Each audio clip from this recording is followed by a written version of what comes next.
하나님 말씀 보도록 하겠습니다. 창세기 12장. 창세기 12장은 이제 좀 중요한 장입니다. 그래서 이렇게 전체를 이렇게 보고 있고요. 뒤로 가면서는 이제 건너뛰면서 중요한 부분만 이렇게 보도록 할 것입니다.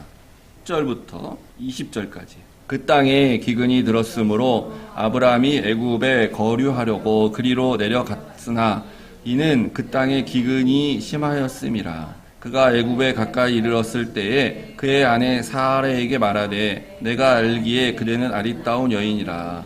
애굽 사람이 그대를 볼 때에 이르기를 이는 그의 아내라 하여 나는 죽이고 그대는 살리리니 원하건대 그대는 나의 누이라 하라. 그러면 내가 그대로 말미암아 안전하고 내 목숨이 그대로 말미암아 보존되리라 하니라.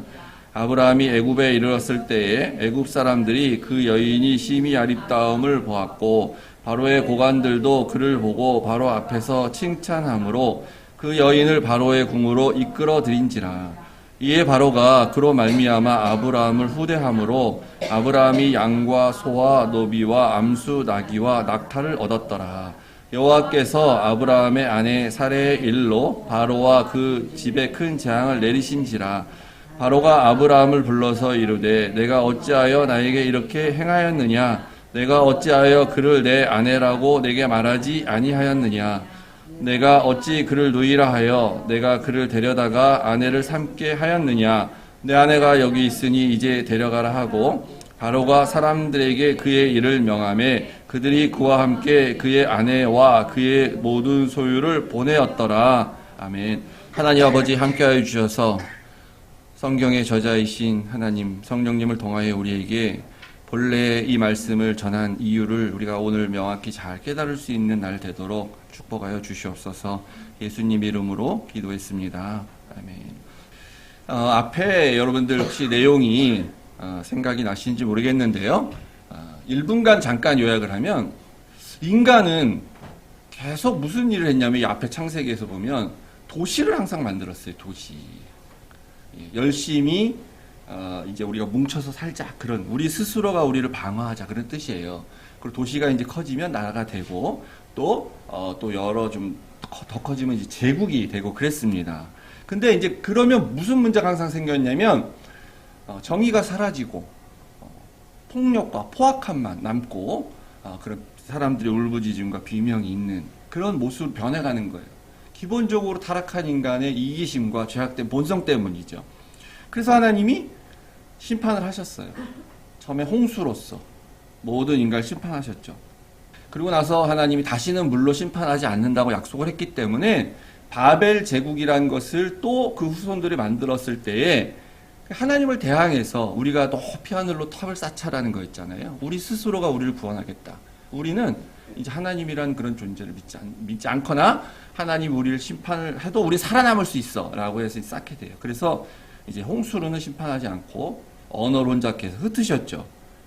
그랬는데 그러면은 그것이 해결책은 아니잖아요. 계속 그렇게 할 수는 없는 거 아니에요.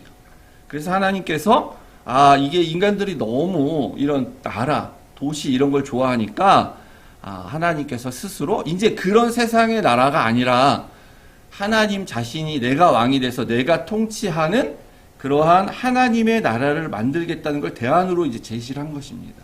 그래서 그 시작을 그 나라를 만들기 위해서 그 시작을 아브라함을 부르신 것에서 시작하는 거예요. 아브라함이라는 사람 너를 통해서 이제 내가 그 나라를 만들겠다. 근데 그래서 그 아브라함이 믿음이 있어야 돼요. 이 나라는 믿음으로만 들어갈 수 있는 나라거든요. 그러니까 첫 번째 그 백성이 되어야 하는 아브라함이 믿음을 보여줘야 우리가 그 다음에 그 아브라함의 믿음을 본받아서 우리도 그 믿음을 갖고 그 나라로 갈 수가 있게 되는 거예요.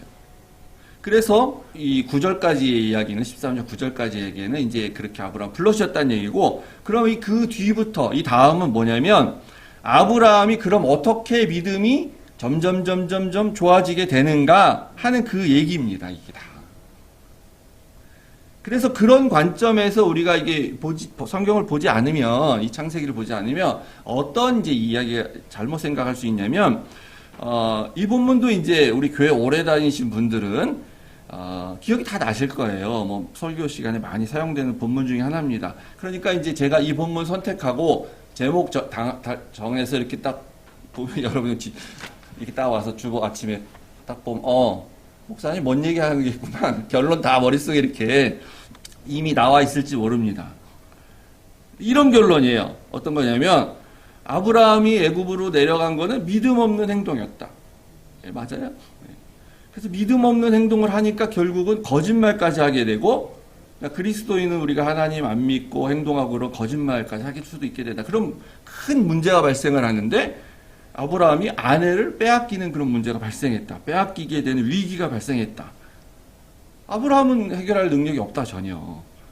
그런데 하나님께서 아브라함을 무조건적으로 너무 사랑하셔서 그래서 문제를 다 해결해 주시고 아브라함을 오히려 축복해서 잘한 것도 하나도 없는데 더 복을 받아가지고 애굽에서 더 많은 재물을 가지고 이렇게 다시 약속의 땅으로 돌아오게 된다. 그러니까 우리 그리스도인들도 하나님께서 무조건 사랑하시고 무조건 보호하시고 무조건 축복해 주셔서 우리는 항상 안전하게 잘 지내고 이런 위기가 해결해 주시고 우리는 다시 이렇게 돌아오게 된다. 이런 식의 결론 그리고 끝. 이런 얘기를 우리는 많이 들어왔습니다. 저도 어려서부터 거의 그런 얘기로 맨날 들어왔습니다. 맞는 것도 있고 틀린 것도 있는데 관점을 다르게 봐야 되는 거예요. 하나님은 우리를 무조건적으로 사랑하시고 무조건적으로 보호해 주실까요? 성경의 많은 부분에서는 전혀 그렇게 얘기하고 있지 않습니다. 대표적인 게 우리 하나 볼까요? 여호수아서 5장 13절 14절. 우리 현대인의 성경으로 의미를 정확히 보기 위해서 보겠습니다. 여호수아는 여리고에 가까이 갔을 때 갑자기 한 사람이 칼을 빼들고 자기 앞에 나타난 것을 보았다. 그래서 여호수아는 그에게 다가가서 너는 우군이냐 적군이냐 하고 물었다. 그러자 그가 이렇게 대답하였다. 나는 우군도 아니고 적군도 아니다. 나는 여호와의 군대 총사령관으로 이곳에 왔다. 그래서 여호수아는 땅에 엎드려 그에게 절하며 주의 종에게 무슨 말씀을 하려고 하십니까? 하고 물었다. 자기를 이렇게 소개하고 있어요. 나는 여호와의 군대 총사령관이다. 그러면 이스라엘 편이잖아요. 당연히. 근데 여호수아가 이제 여리고성을 정복하려고 이렇게 나가는데 어디 칼을 이렇게 빼들고 큰 정말 범상치 않은 신적인 능력이 있는 것 같은 장군이 한 명 이렇게 딱 서 있었어요. 그래서 물어봅니다. 너는 우리 편이냐? 아니면 적군이냐? 여리고 편이냐? 물었더니 그가 나는 이 편도 아니고 여리고 편도 아니다 라고 말하는 거예요. 그러면서 나는 여호와의 군대 총사령관이다. 여호와의 군대 총사령관이면 근데 여기 이 여호와의 군대 총사령관의 표현이요. 하나님의 어떤 부하 장군이 아니라 실제 하나님의 나타나심 혹은 예수 그리스도가 나타나심을 우리가 보통 봅니다. 그래서 이제 읽진 않았던 그 15절에 보면 여호수아가 신발을 벗고 경배하죠. 모세가 한 행동을 그대로 하게 되는 거예요. 아니 그러면 나 니네 편이다라고 해야 되는데 아니라 그러잖아요. 니 편도 아니고 저쪽 편도 아니다. 하나님은 그리스도인들이라고 무조건 편들어주지 않습니다. 교회가 뭔 일 하다 보면 머리에 좀 갈라지고 싸워지고 그럴 때도 있는데 싸우고 그럴 때 있는데요. 그러면은 교회가 막 서로 싸워요. 그죠? 왜 싸우냐면 재산 문제가 있어 싸우는 거예요. 재산 문제 없으면 안 싸웁니다. 싸울 이유가 없어요. 그런 게 걸려 있어서 막 이제 누가 더 많이 차지하겠느냐라는 어떤 그런 부분의 문제를 싸우게 되는데 그러면 양쪽 다 그냥 서로 하나님 우리 편이라고 그러고 철야 기도하면서 금식 기도하고 하나님은 다 우리 편이다 그러고 우리 이기게 해주세요라고 우리 싸우지 않습니까? 그럼 하나님이 난 네 편도 아니고 저쪽 편도 아니다 얘기하세요. 성경에서 하나님은 일관되게 너희가 내 말을 잘 듣고 내 계약을 잘 지키면 그러면 너희가 내 백성이 될 것이다 라고 늘 얘기하시잖아요. 모세가 백성들에게 저주와 심판과 그다음 축복을 낼 때도 율법을 잘 지키면 축복할 것이고 율법을 어기면 심판할 것이다. 그게 하나님의 원칙이에요. 그러니까 아브라함을 그런 관점에서 이렇게 해결해 주셨다고 볼 수가 없어요. 그러니까 이제 아브라함의 그 부르신 이유부터 우리 연관져서 봐야 됩니다. 제가 계속 말씀드리죠. 아브라함 왜 부르셨다고요? 하나님 나라를 만들기 위해서 부르신 거예요, 아브라함을. 그래서 나라가 성립되려면 세 가지 요소가 있어야 된다고 말씀드렸죠. 영토, 국민, 주권. 이게 세 개가 다 있어야 나라가 인정되는 거예요. 우리가 일제 식민지 시대 때 우리나라 그냥 그대로 있죠. 영토가. 한반도 그게 다 있잖아요. 국민도 그대로 있잖아요. 그 당시 한 2천만 됐는데 근데 그 당시에 우리 대한민국 대한제국이 나라가 아니었어요. 전 세계에서 나라로 인정하지 않아요. 거기는 이 일본의 속국으로만 보는 거예요. 왜 그러냐면 주권이 없기 때문에 그렇게 하는 거죠. 그래서 이 세 가지가 있어야만 나라가 되기 때문에 이 세 가지가 없어지지 않도록 하는 게 성경에 나오는 얘기예요. 다 전부. 10절 보면요. 그 땅에 기근이 들었으므로 아브라함이 애굽으로 내려갔다 했죠. 이게 땅 문제가 생긴 거예요. 약속의 땅이라고 왔는데 그 땅에 문제가 생겼어요. 그래서 애굽으로 내려갔어요. 영토, 국민, 주권 중에서 영토의 문제, 땅의 문제가 생긴 거죠, 지금. 그 다음에 15절, 19절 보시면 그 여인 사라를 말합니다. 사라가 너무 아름다워서 부인이라고 하면 아브라함을 죽이고 부인을 차지할까봐 가서 여동생이라고 말하죠. 실제 사촌 여동생이에요, 실제. 근데 어쨌든 이제 비겁하게 남자가 동생이라 이렇게 말합니다. 자기의 생존 전략이에요, 어쨌든. 그래서 바로가 그 여인을 바로의 궁으로 이끌어 들인지라 그랬죠. 이 문제가 생겼죠, 위기가. 19절에 뭐라 그럽니까? 너는 왜 그 거짓말 해가지고 내가 그를 데려다가 아내를 삼게 하였느냐? 그래서 나 큰일 날 뻔했다. 여호와 하나님이 나를 심판하려고 하지 않았냐? 라고 하는 거예요. 그러니까 이렇게 되면 무슨 문제가 생깁니까? 하나님이 자손을 준다고 했어요. 백성을 만들겠다고. 아브라함과 사라의 혈육 가운데서 자손이 나와야 돼요. 근데 아내인 사라를 뺏기게 생겼어요, 지금. 사라가 다른 남자의 부인이 되게 생겼습니다. 자손의 문제가 지금 발생한 거예요. 17절 보면 그래서 하나님께서 이 사라의 일로 바로와 그 집에 큰 재앙을 내리셨다라고 하죠. 이게 뭡니까? 하나님이 통치하시는 거죠. 하나님이 주권을 가지시고 바로가 주권을 가지고 모든 것을 결정하는 게 아니라 바로 위에 더 높은 분이 있는데 누구냐? 여호와 하나님. 그의 주권 가운데 모든 것이 있다. 이 세 가지 문제가 여기 이 본문에 딱 들어와 있는 거예요, 지금. 이 세 가지가 해결이 안 되면 하나님 나라는 시작을 못 합니다. 그러니까 여기다가 이 얘기를 딱 넣어놓은 거는 굉장히 의도가 있는 거예요. 하나님이 이렇게 공헌하신 하나님 나라에 대한 약속이 과연 될 것인가? 과연 만들어질 수 있나? 아브라함이 이 모양인데 하나님이 부르신 아브라함이 수준이 이 정도인데 이렇게 신앙이 없는데 어떻게 이 나라가 될 수 있을까? 이런 우리가 의문이 생기죠. 근데 이제 이것을 해결하고 아브라함이 변해가는 과정을 보면서 이 나라가 완성될 수 있구나, 가능하구나.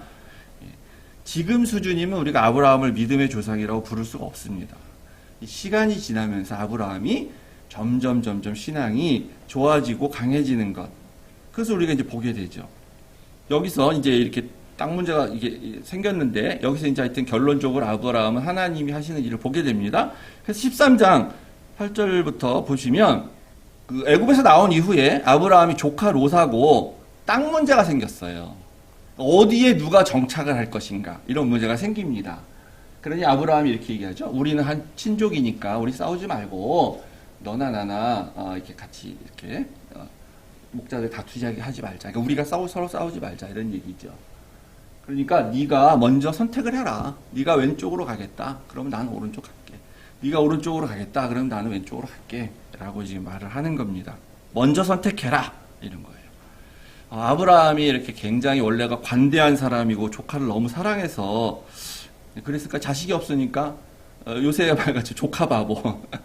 그래가지고 조카, 난 자식이 없으니까 조카 네가 가져. 먼저. 그런 거 하지 않아요.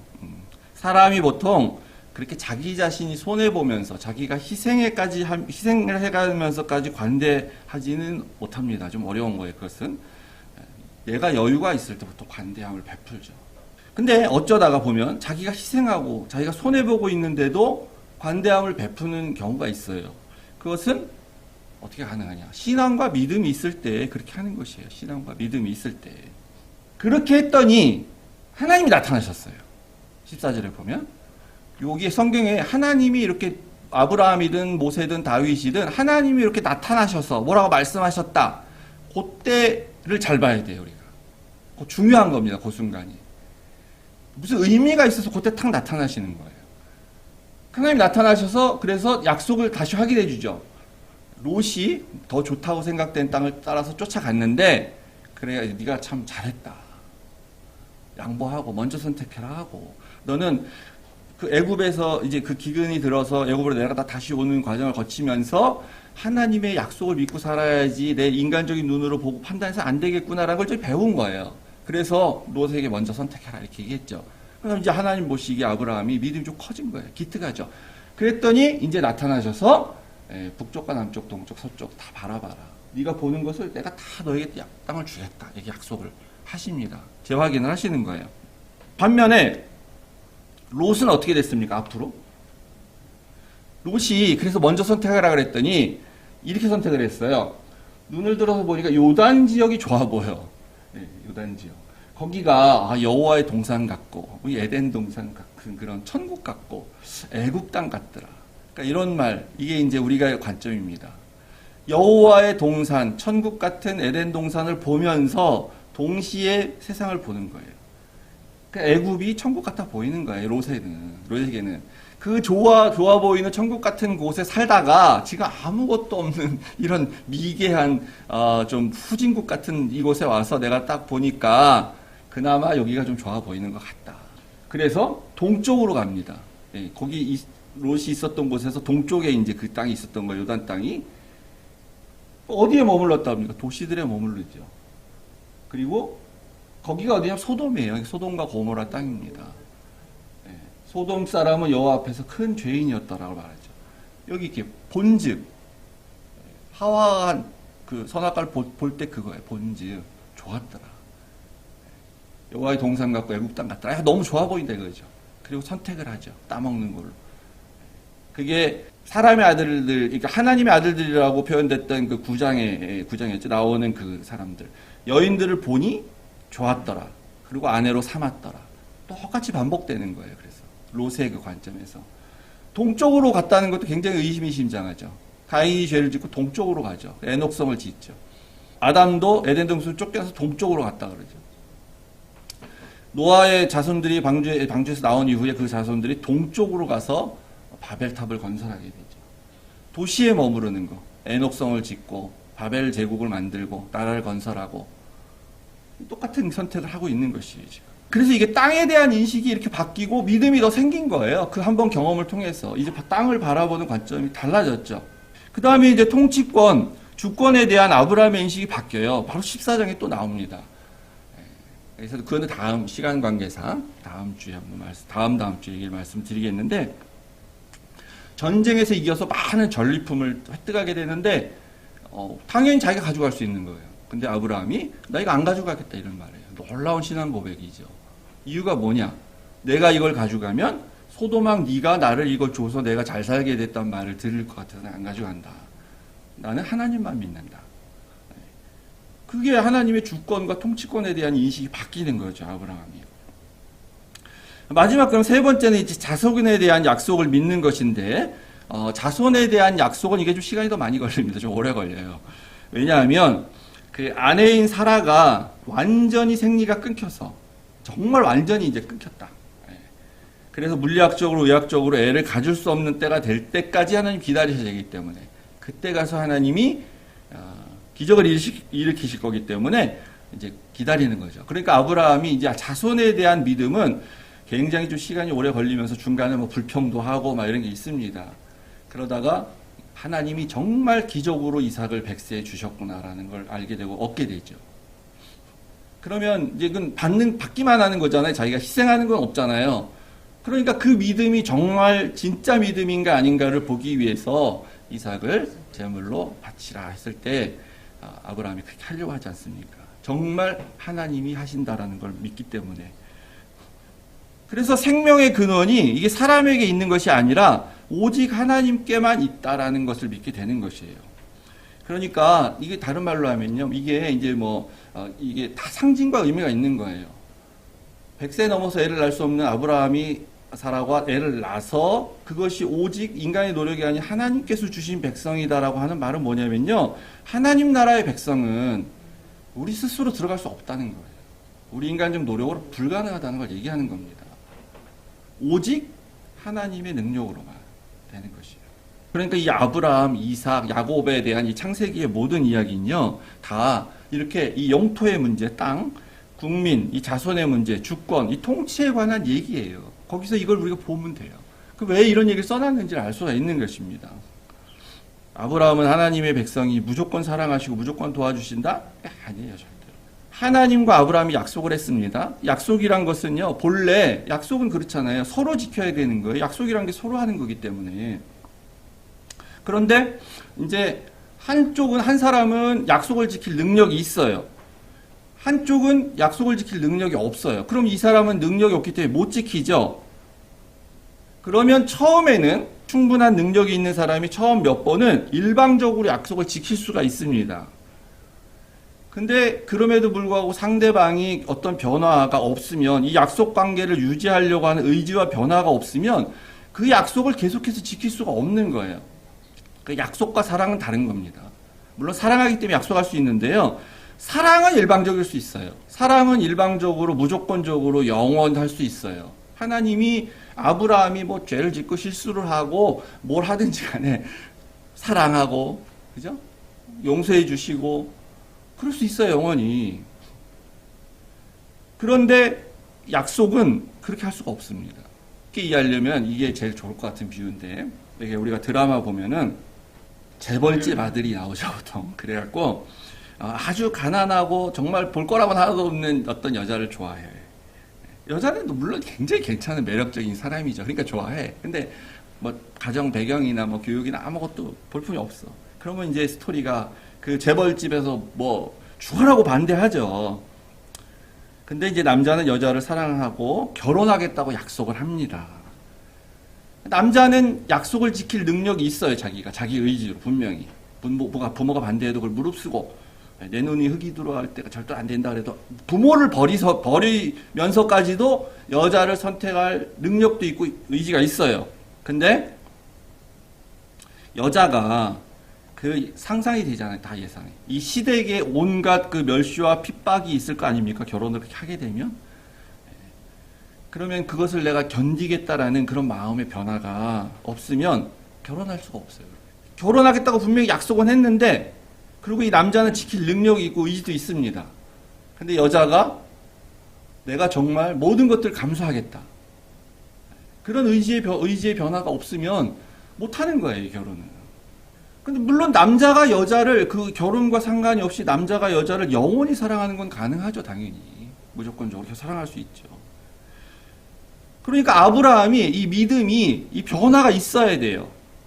그래야 이 약속이 유지될 수 있는 거예요. 믿음이, 그러니까 소위 말해 좋아져야 돼. 점점 더 많이 믿어가야 돼요. 그런데 만약에 그렇지가 않고 무슨 일이 있을 때마다 뭐 이렇게 아내를 여동생이라고 속이고 조금만 흉년되고 힘든 거 있으면 그냥 약속의 땅 떠나고, 아이 못 살겠다 그러고, 하나님 왜 날 부르셨어? 맨날 불평하고, 하나님 이거 뭐고 나 안 믿어, 그냥 나 고향으로 돌아갈래. 맨날 그러고, 아브라함이 맨날 그러고 있으면 하나님과 아브라함 간의 약속은 지켜질 수가 없습니다. 무슨 수로 약속을 지키겠어요, 하나님이.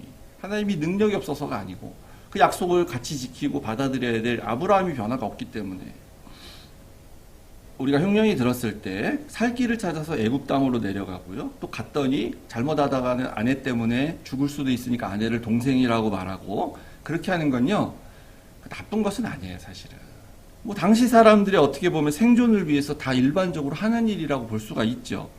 근데 이게 죄 짓는 일은 아니잖아요. 그러니까 다른 사람을 해를 끼치게 된, 다른 사람에게 피해를 입힐 만한 그런 일은 아니잖아요. 그 탓할 만한 일은 아니죠, 사실은. 그래서 그런지 하나님이 그냥 내버려 두시는 겁니다. 근데 우리가 살면서 우리가 어떤 문제를 만났을 때요, 우리가 일반적으로 그 문제를 풀어가는 방법이 다 있어요, 당연히. 해결할 수 있는 방법이. 사람들이 그냥 일반적으로 하는 거예요.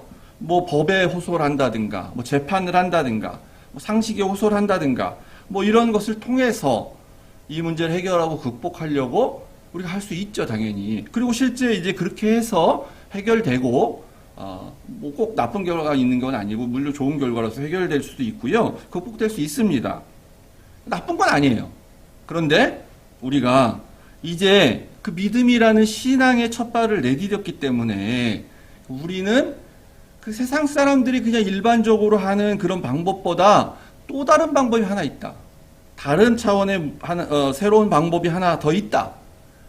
믿음 없는 사람들은 전혀 알 수 없는 방법, 할 수도 없는 방법. 그 하나가 있다라는 걸 깨달아야 된다는 것이에요. 그게 뭐냐면 다 아시겠지만 혼자 해결하려고 하지 말고 우리가 그 문제를 하나님께로 가져가는 것입니다. 하나님이 좀 해결해 주세요. 하나님께 주권을 맡깁니다. 어떤 결과라도 내가 수용하겠습니다. 그러니까 이제 마음은 내가 이기고 내가 이렇게 승리하고 내가 잘 되고 나의 이 문제 가운데 얽혀있는 다른 사람들이 지고 심판을 혹시 받는다든지 그런 마음으로 물론 가져가지만 그러나 하나님이 어떤 결정을 하시더라도 내가 비록 손해를 본다 할지라도 내가 지고 상대방이 이긴다 할지라도 그럼에도 불구하고 하나님 해결해 주십시오. 난 하나님 믿겠습니다. 그런 마음으로 하나님께 가져가는 거예요. 겉으로 보기에는 상대방이 이긴 것처럼 보입니다. 근데 그것이 나중에 보면 롯이 선택한 그냥 소돔 땅일 수 있는 것이에요. 저기가 좋아 보여서 선택한 것. 살면서 이런 일을 우리가 안 겪어야 되는데 안 겪어도 돼요. 다 겪는 건 아닙니다, 물론. 그러나 우리가 혹시라도 그런 그런 일을 겪게 된다 할지라도 근데 그때는 여러분 믿음을 잃으시면 안 돼요. 하나님이 갚아주시고 또 다시 다 채워주실 것이라는 걸 믿으시기 바랍니다. 아멘. 우리는 여전히 아직 이제 12장을 보고 있기 때문에 우리의 믿음은 이 12장에 나온 아브라함의 수준에 우리가 지금 머물러 있을 수 있습니다. 아브라함 지금 믿음 형편없어요. 12장에서는요. 뒤에 가면서 좋아지는 거예요. 우리도 그럴 수 있어요. 근데 언제까지 그럴 수는 없습니다. 우리도 바뀌어야 돼요. 13장에 나온 아브라함, 14장에 나온 아브라함, 그 뒤에 계속 나온 아브라함의 그런 모습으로 우리도 변화되어 가야 됩니다. 우리가 그렇게 될 때 그때 바로 우리가 아브라함의 영적 자손이 되는 것입니다. 그리고 하늘나라의 백성이 우리가 그때 되는 것이에요. 지금은 우리도 믿는다고 말하죠. 지금 우리도 아브라함처럼 하나님 말씀에 따라서 발걸음을 옮겼다고 말하죠. 그러나 우리 지금 믿음이 연약하기 때문에 언제 넘어질지 몰라요. 포기하지 않고 여기서 더 이상 머무르면 안 되고 난 여기가 딱 좋아요. 난 그냥 이렇게만 그냥 교회 다녔으면 좋겠어요. 그렇게 하면 안 돼요. 그렇게 하지 말고 아브라함의 믿음이 점점 커져갔던 것처럼 우리도 변화된 모습으로 계속 나아갈 때에 그때 우리가 하나님 나라의 진정한 백성이 되는 것입니다. 우리 모두가 정말 우리 교회 이름처럼 하늘의 그런 씨앗이 되는 성도님 되기를 축복합니다. 축복합니다. 아멘. 다 같이 일어서셔서 우리 함께 우리는 주의 백성이옵니다. 찬양 드리고 함께 기도하겠습니다.